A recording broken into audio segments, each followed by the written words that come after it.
Gravando. Muito bem, pessoal. Dando continuidade aqui ao contrato de trabalho intermitente, ultrapassada essa fase, né, de definição, de conceituação, nós temos lá a previsão contida no artigo 452-A da CLT. Esse artigo 452 começa dizendo a nós que o contrato de trabalho a título intermitente, ele excepciona, né, as outras modalidades contratuais. As outras modalidades contratuais, a gente prevê isso da própria leitura, né, do artigo 443, parágrafo, caput, né, da CLT, podem ser celebradas de forma expressa, tácita, escrita ou verbal. O contrato de trabalho intermitente excepciona essa característica da consensualidade, né? E estabelece que o contrato de trabalho intermitente ele é um contrato de trabalho formal, exatamente porque ele deve obedecer à forma escrita para a sua celebração. É um contrato de trabalho que deve ser celebrado por escrito. Ao passo disso, podemos dizer que o contrato de trabalho intermitente não tem lugar para sua celebração de forma verbal, não tem lugar para sua celebração de forma tácita, né? É um contrato de trabalho que deve ser aperfeiçoado pela forma escrita. Ele deve ter anotação na carteira de trabalho, ele deve ter preenchimento da ficha de registro, né, do contrato de trabalho. É um contrato de trabalho que possui natureza jurídica de contrato de trabalho por prazo indeterminado. Tá? Então, podemos dizer que é um tertio generis, né?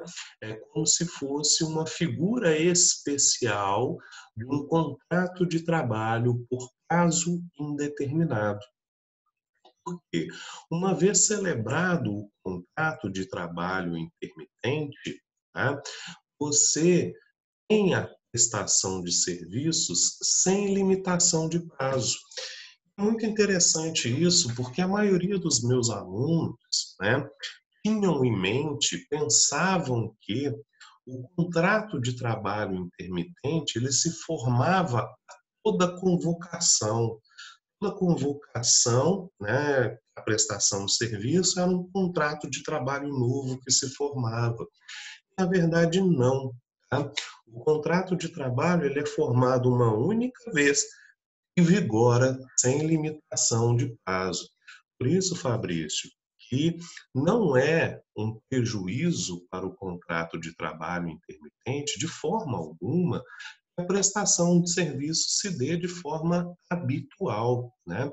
Exatamente por se tratar de um contrato que não tem prazo de duração, né? É um contrato de trabalho que ele foi feito para durar no tempo. Ele é celebrado uma única vez, são as convocações para a prestação de serviço, né? Que vão se apresentar ali com maior frequência dentro do âmbito dessa relação contratual. Mas eu não preciso de estabelecer a cada prestação de serviço um novo contrato. Pelo contrário, teremos apenas um único contrato ali vigente. Tá? Então, é um contrato de trabalho que se apresenta por escrito, é um contrato de trabalho, então, né, que não admite a sua celebração de forma tácita e possui natureza jurídica de contrato de trabalho por prazo indeterminado, exigindo, inclusive, aquelas obrigações acessórias próprias dessa modalidade contratual, com anotação na carteira profissional, né, preenchimento de ficha de registro de empregados, recolhimento de fundo de garantia por tempo de serviço sobre o período de prestação de serviços, né, e, consequentemente, tá, o recolhimento previdenciário, do qual nós vamos tecer algumas considerações a respeito. Ok? Muito bem, pessoal. O contrato de trabalho de forma intermitente, tá, ele pode ser atuado sobre o plano da remuneração, né, a ser celebrados os pagamentos conforme hora, dia, quinzena ou mês. O que isso quer dizer? Quer dizer o seguinte: olha, depois que o contrato de trabalho se aperfeiçoou, as partes pactuaram por escrito essa modalidade de contratação, né? Pode ser ajustado ali como se dará a periodicidade do pagamento deste funcionário. Pode ser ajustado, ele será pago, né, no dia em que prestar serviços, né, como, por exemplo, se o número de convocações, né, for muito esporádico, ele pode ser pago a todo término da prestação de serviços. Então, ele prestou serviços por 8 horas em uma sexta-feira. Findo o seu expediente, ele recebe a sua remuneração. Ou então, se a prestação de serviço se dá com maior periodicidade, as convocações ocorrem com maior frequência, esse pagamento ele pode se dar tanto de forma quinzenal quanto de forma mensal. E neste aspecto reúne-se, né, computam-se quais são as horas trabalhadas durante esse período para se realizar o pagamento. Muito importante dizer, tá, que o contrato de trabalho intermitente, ele é um contrato de trabalho que no plano da remuneração, tá? No plano da remuneração, ele não assegura, ele não garante ao trabalhador o recebimento de salário mínimo mensal, tá?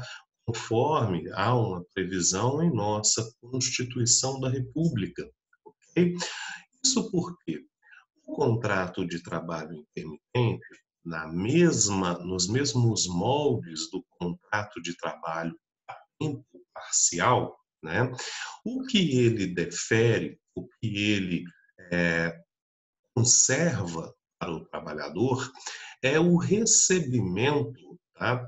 O recebimento do mínimo, uma hora mínima trabalhada, né? Que seja equivalente à hora mínima praticada pelo salário mínimo. Vamos entender como é que funciona isso. Tá? Bom, o salário mínimo, ele, nos termos do texto constitucional, ele é garantido a todos aqueles que desenvolvem, né, uma jornada padrão mínima de 8 horas diárias e 44 horas semanais. Desse modo, né, se nós pegarmos o valor do salário mínimo e aplicarmos sobre este valor o divisor da jornada mínima padrão, que é um divisor de 220 horas, nós vamos encontrar qual é o valor da hora mínima praticada para o salário mínimo, né? Hoje, o salário mínimo deve estar R$ 1.045, né? Se aplicarmos aí o divisor de 220 horas, devemos estar aí entre R$ 4,75 aproximadamente. Tá? Esse é o valor da hora mínima que deverá ser respeitada por qualquer empregador que contratar um funcionário a título intermitente. Ok? Neste aspecto, pessoal, é imprescindível que a gente fale que o contrato de trabalho intermitente não exclui a aplicação e a observância das convenções coletivas regentes de categorias profissionais. Então, se determinada categoria profissional o seu empregador vai contratar um intermitente, né?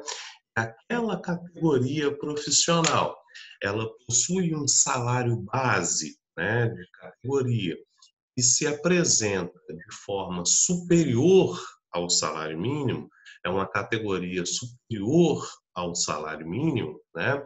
É um salário base superior ao mínimo praticado, esse salário base é que passa a ser a referência mínima para a contratação do intermitente, né? De forma que eu deverei pegar o salário base, aplicar o divisor de 220 horas para o divisor de uma jornada padrão, para saber qual é o valor, né, mínimo a ser praticado para aquela categoria profissional.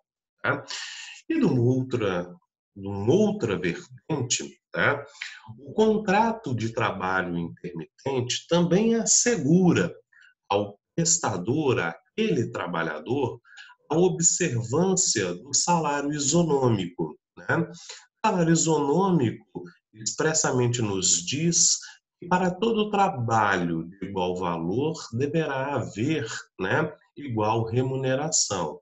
E nesse aspecto, tá, o contrato de trabalho intermitente, quando o indivíduo ele é contratado para uma função para a qual já exista outro trabalhador, né, desenvolvendo no âmbito daquela estrutura funcional, a hora desse funcionário, né, já que já presta serviços à empresa, é que será a base remuneratória desse intermitente, de modo que eu tenho que observar o mesmo padrão salarial a título de valor de hora contratado, seja para aquele funcionário efetivo, né, que já presta serviços ao empregador, seja para o intermitente que foi convocado para a prestação de serviços.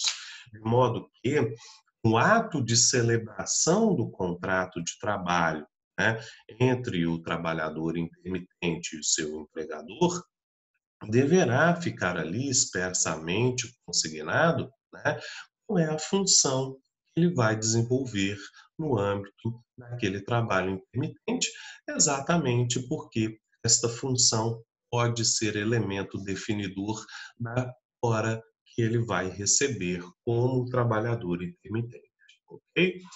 Ainda sobre essa perspectiva, né, de pagamentos que são feitos ao trabalhador intermitente, é importante que a gente registre que o trabalhador intermitente ele recebe algumas antecipações em seu pagamento, né? Que antecipações são estas, tá? Essas antecipações no seu pagamento é que quando o trabalhador intermitente ele recebe o seu salário calculado sobre o número de horas que ele prestou o serviço, deve ser incluído nesta remuneração um dozeavo de férias, acrescidas de um terço, um dozeavos de 13º, tá? O descanso semanal remunerado e deverá ser recolhido o fundo de garantia por tempo de serviço e também, né, deduzido e recolhido o respectivo INSS, a alíquota de 8%, ok? Por parte do empregado, 12% por parte do empregador. E nesse aspecto, senhores, o que nós temos aqui, né? Algumas frustrações. E aí a gente verifica o porquê de uma relação tanto quanto precarizada. Porque o trabalhador intermitente, né, quando ele recebe essas antecipações de férias, quando ele recebe essas antecipações de 13º, os valores, né, recebidos são muito baixos, né? São muito baixos porque incide sobre a base trabalhada, né? Então, se ele trabalhou um único dia durante 8 horas, né, e tendo com remuneração R$ 4,75 como valor de hora, né, a base que servirá de cálculo para as suas férias, a base que servirá de cálculo para o seu 13º, é esta mesma base, né, de 8 horas de serviço prestado. E isso faz com que os valores fiquem muito módicos, né, que os valores fiquem muito baixos, ao ponto que o trabalhador não consegue perceber, ao ponto que o trabalhador não consegue identificar de fato os valores que recebe a esse título, né?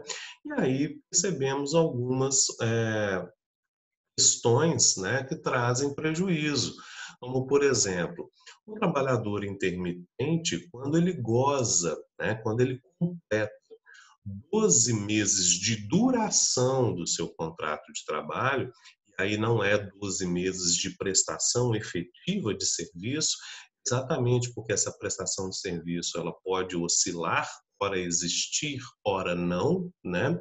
Então, quando ele completa 12 meses de duração do seu contrato de trabalho, bastando uma simples olhada temporal da data de sua admissão, né? Projetando-se 12 meses subsequentes, esse indivíduo ele adquire o direito às férias. Essas férias não somente vão impor ao empregador uma proibição de convocação desse indivíduo para a prestação de serviços, né? De modo que nada será devido a título de pagamento de férias, porque esses valores já foram antecipados quando dos seus pagamentos, né? Sejam diários, mensais ou quinzenais, né? Que foram ajustados com esse trabalhador. De igual modo, né, em dezembro, lá por meados de 20 de dezembro, quando é o prazo último para pagamento do 13º, esse trabalhador nada vai haver que senão o pagamento, né, referente àqueles dias trabalhados no mês, tá? Porque, né, esse 13º também já lhe foi antecipado durante a vigência do contrato de trabalho, ok?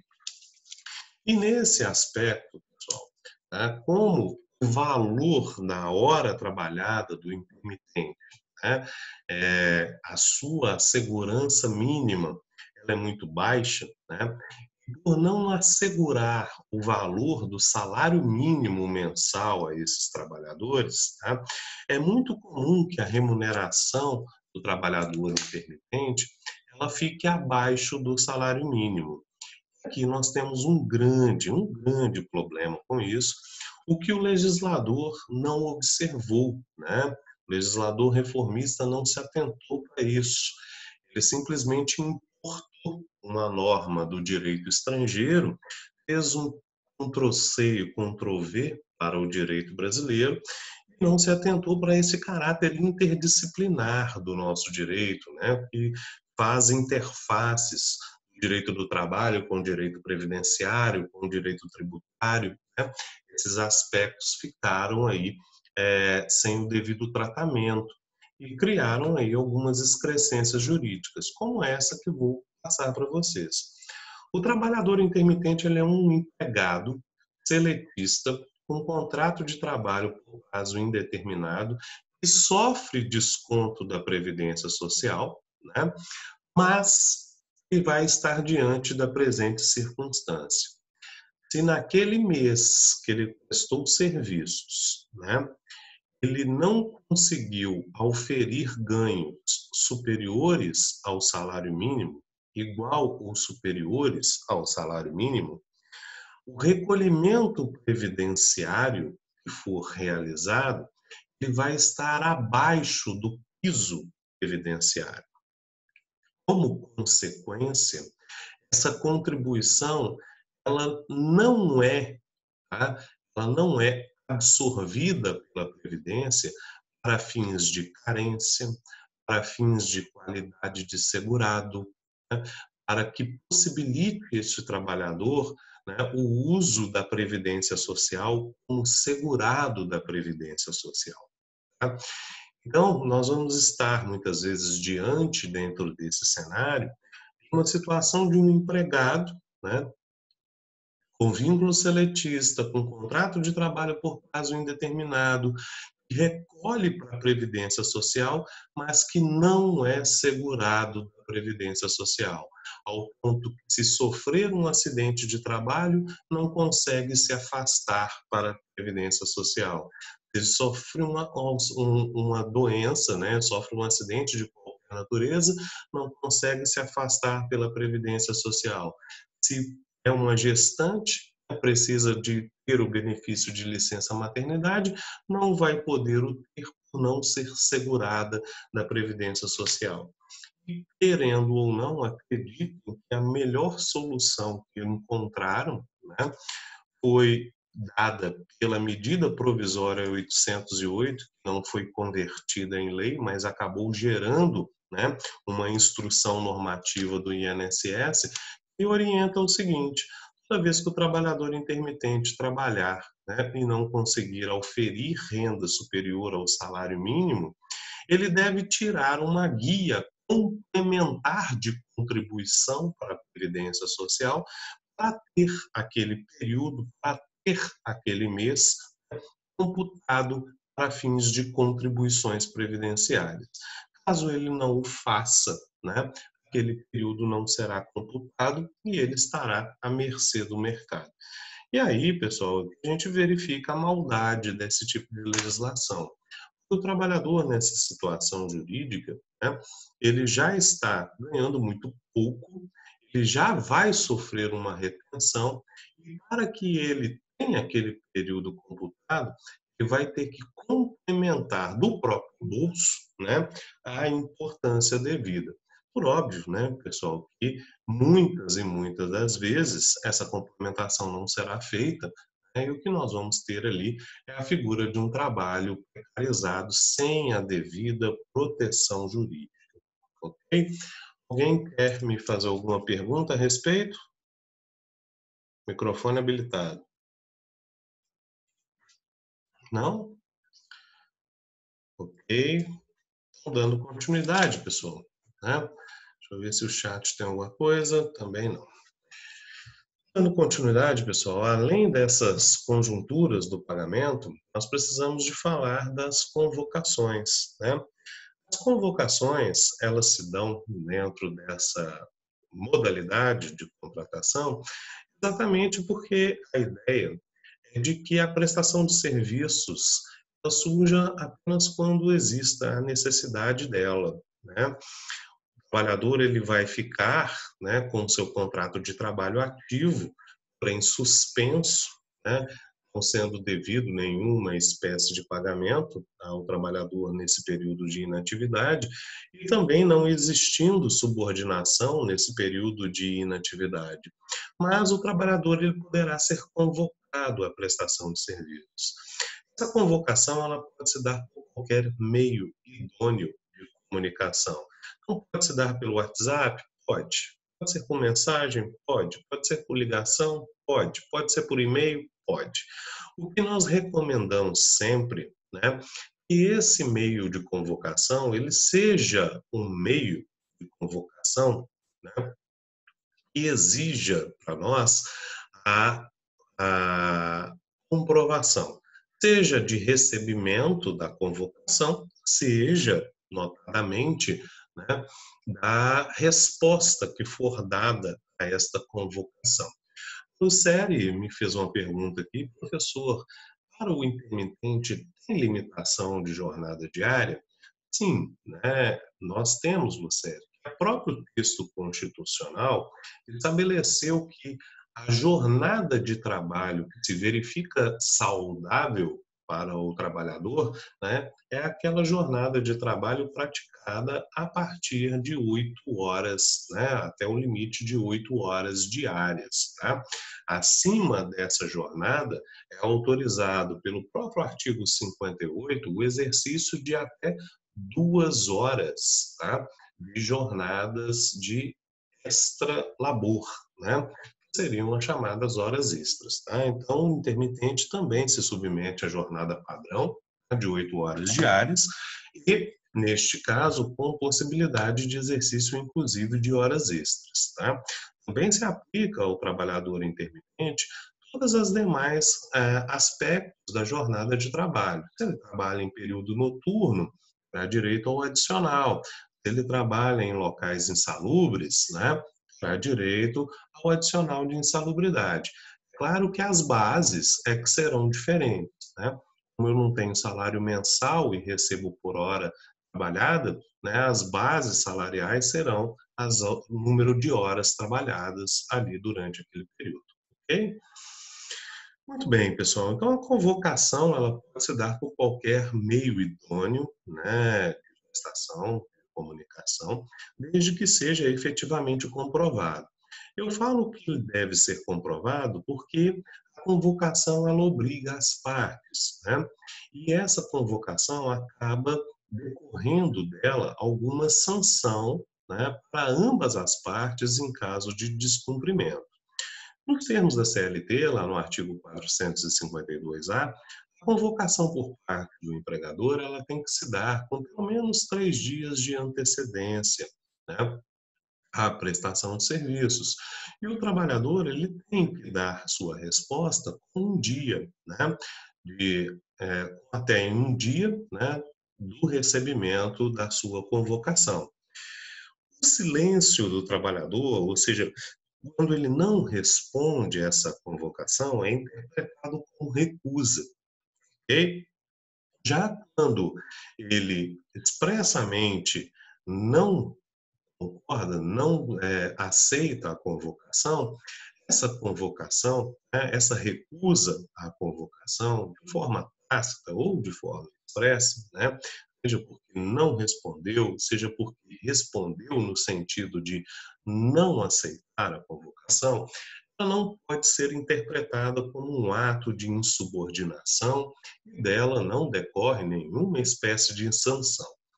Exatamente porque o próprio texto normativo diz que durante o período de inatividade, ou seja, durante o período em que aquele trabalhador não está prestando serviços ao empregador, ele pode fazê-lo a outros empregadores.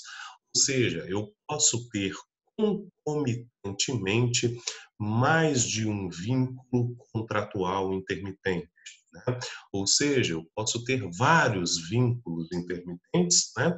E eu, enquanto trabalhador, vou administrando a minha prestação de serviços.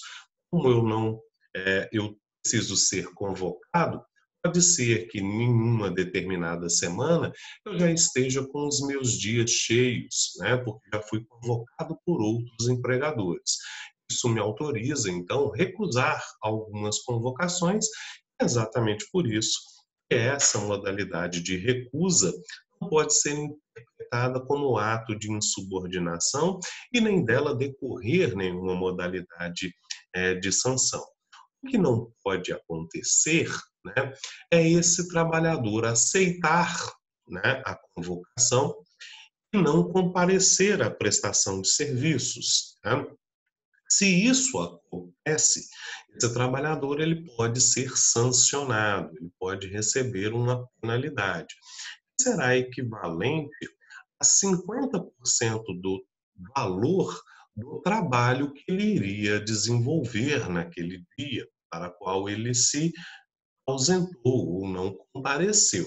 Tá? Então, ele recebe uma multa, né? Essa multa é equivalente a 50% da remuneração, e ele faria jus, né, para aquela atividade no qual ele se comprometeu. Okay?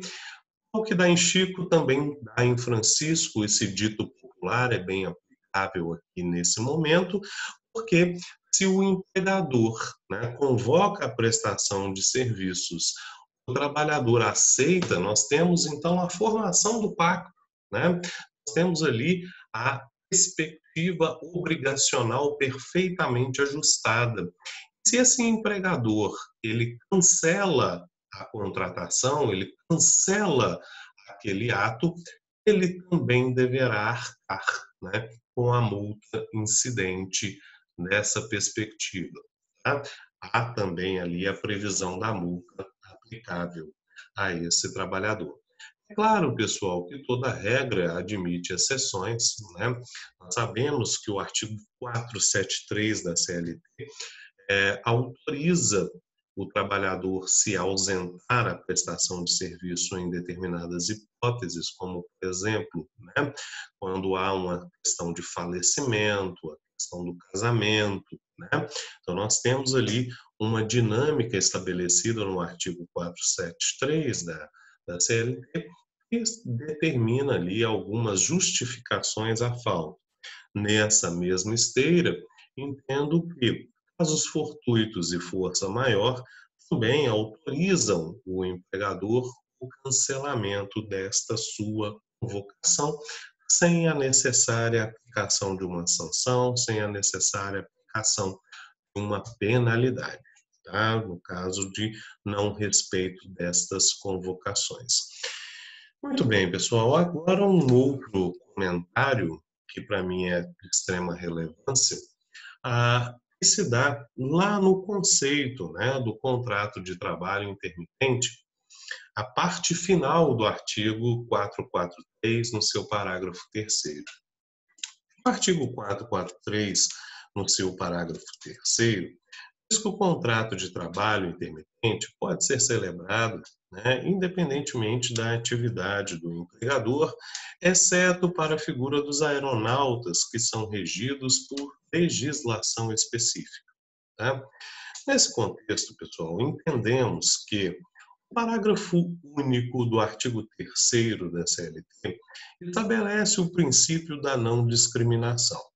E esse princípio da não discriminação diz que não pode ser realizada qualquer forma de discriminação entre trabalhos intelectuais, né, trabalhos manuais, trabalhos braçais, trabalhos de cunho tecnológico. Tá? Não há possibilidade de se estabelecer qualquer forma de discriminação. E o legislador, ele disse expressamente o motivo pelo qual não se aplica ao contrato de trabalho intermitente aos aeronautas são porque eles são regidos por legislação especial, são regidos por legislação própria. Desta forma, senhores, tá? O entendimento mais adequado de interpretação é que, para toda atividade profissional regida por legislação própria, regida por legislação específica, não cabe a contratação por trabalho intermitente.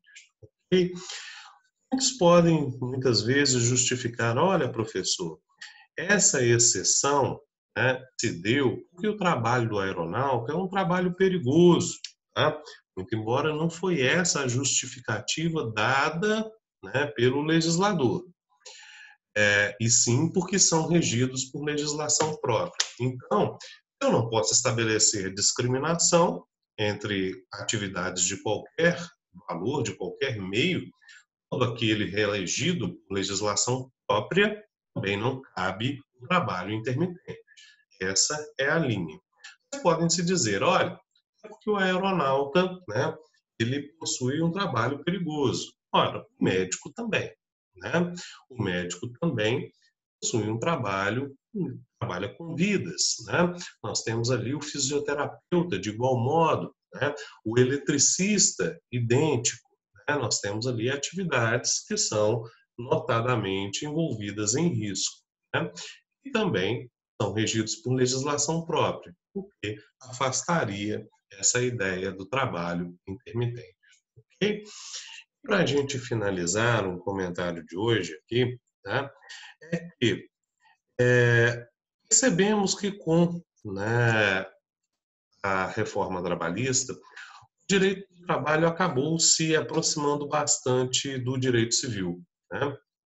E nós percebemos, né, com isso, que o artigo 104, né, do Código Civil estabelece os requisitos de validade indispensáveis à formação do negócio jurídico, dentre os quais estabelece que o objeto da prestação de serviço ele deve ser determinado ou, no mínimo, determinável. E nós percebemos, né, que no contrato de trabalho intermitente, essa modalidade contratual ela sofre de um vício no que se refere ao seu objeto. Percebemos que ele não possui objeto nem determinado nem determinável, né? Porque o objeto do contrato de trabalho intermitente é a prestação de serviços. Mas nessa modalidade contratual, não se sabe quando o serviço será prestado, nem quanto de serviço será prestado. né? Há uma indeterminação vigorante neste contrato, né? Por exemplo, o serviço vai se dar quando o trabalhador for convocado. Mas quando ele será convocado? Nunca se sabe. Pode ser que ele nunca seja convocado. Pode ser que ele celebrou o contrato de trabalho e não houve convocações. Por quanto tempo sem convocações ainda há a manutenção do contrato? A legislação é omissa nesse sentido. Tá? Percebam, inclusive, não há quantitativo mínimo de convocações ou de horas a serem trabalhadas.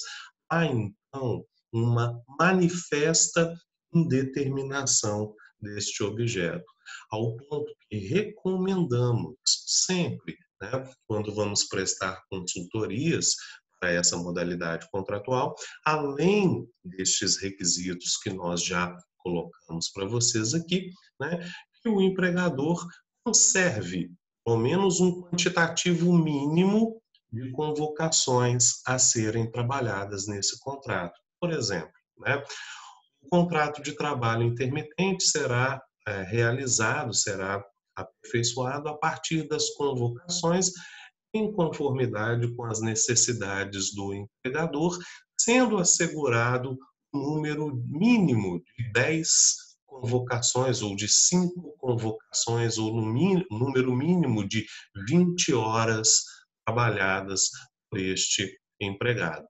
Isso aumenta um custo para o contrato de trabalho intermitente? Óbvio que sim. Se você não convocar, você vai ter que assegurar aquele quantitativo mínimo, né? Mas isso traz, né, mais conformidade para o direito desta modalidade contratual, de modo que você afasta as perspectivas nulas deste contrato de trabalho, né, e torna mais viável essa modalidade de celebração. Ok? Pessoal, estou aberto a perguntas e dúvidas que tiverem sobre o contrato de trabalho intermitente. Microfone habilitado para vocês aí.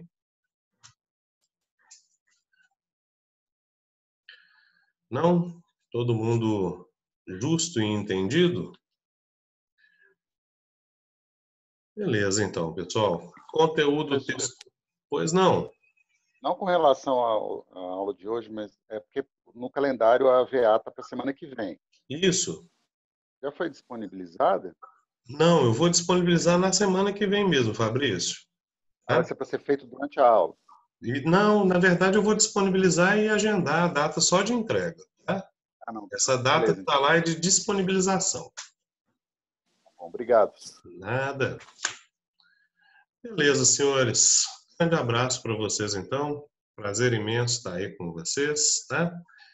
Obrigado. O conteúdo textual daqui a pouquinho sobe, que ele estava passando por algumas atualizações e eu disponibilizo junto com o vídeo, tá? Grande abraço aí para vocês. Boa noite.